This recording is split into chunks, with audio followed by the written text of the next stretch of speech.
All right, let me start by saying it's not a conspiracy if you can back it up with facts, okay? So everybody's so focused on this whole Tyler Robinson and the video that came out with him running and da-da-da-da-da. So, like I said in a few other videos, if you even believe that he was the shooter, which I'll leave that for y'all.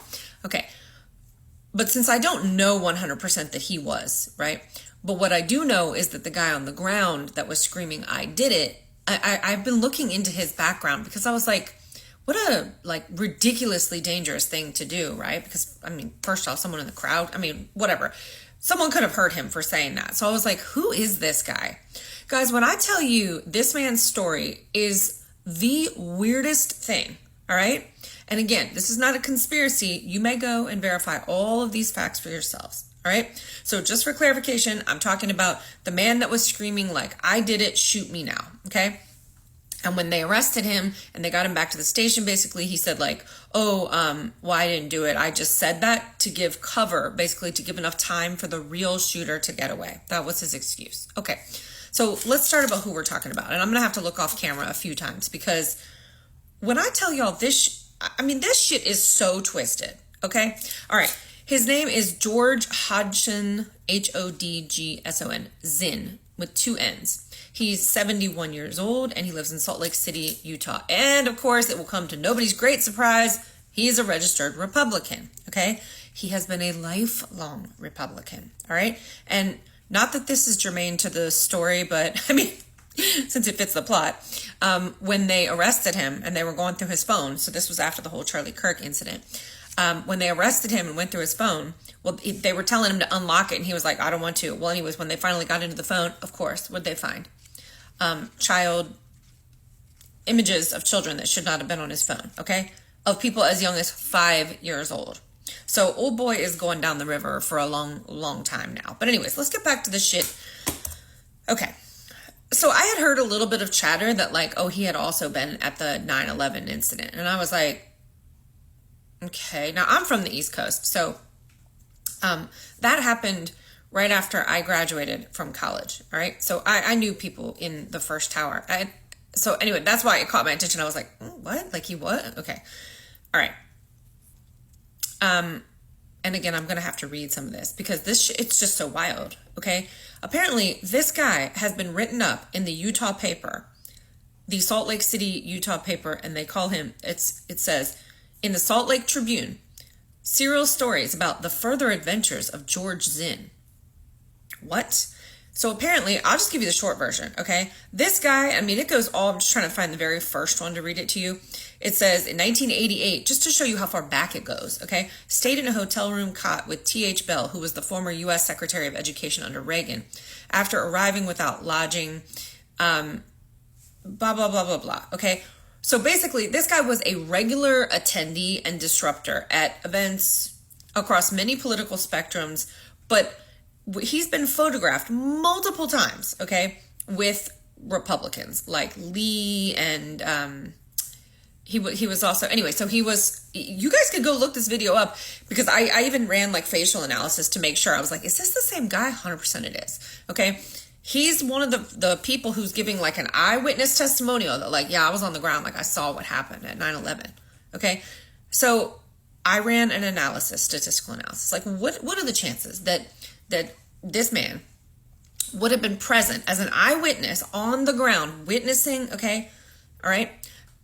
So I had just graduated college. So I had moved to Los Angeles. All right. And I had been there for 5 days when this happened at 9/11, all right? So people were calling me from back east, but it was very early, right, where I was living in California. So I watched it on TV. Obviously, I didn't see it live. I watched it like the rest of y'all. Anyway, so he's saying that he saw it, and he gives a very long, like, tribute video. Feel free to go look it up, all right? And just look up George Zinn 9/11 eyewitness video. You'll find it, okay? Anyway, it is him. So statistical chances, if we just look at Americans, would be 1 in 4 million that he would have been present at both 9/11 and the Charlie Kirk shooting. He's a registered Republican, okay? He said at the scene, I did it so that the real shooter had time to get away. And again, like I'm not trying to lean into conspiracies here, okay? I look at knowns, unknowns, known knowns, unknown knowns, like all of that, all right? So we know that Charlie Kirk has been killed. Okay. We know that. We know that someone's been taken into custody. We know that. I don't know if it's the actual shooter, but we know someone, Tyler Robinson, has been taken into custody. Okay. And the only other known was the person who was arrested at the scene. So I felt like, what? Like, I've been looking this up for days, guys. And I mean, I have compiled a list of the wildest shit. Everything from regular attendee and disruptor at Utah Republican Party functions.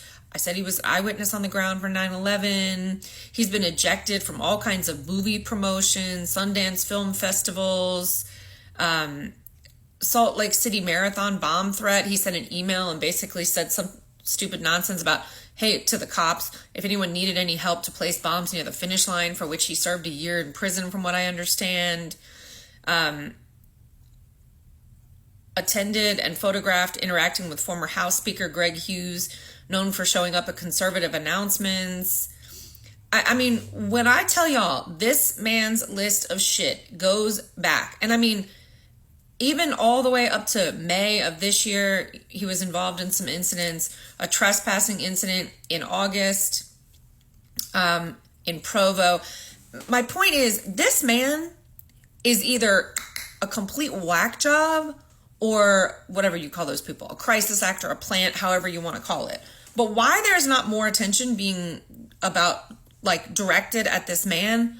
Because, look, I don't know. Did he know Tyler Robinson? Probably not. Because, I mean, okay, for my measure, I don't think that that's who did the actual thing. But whatever. I don't know. Who knows? We'll just wait and see.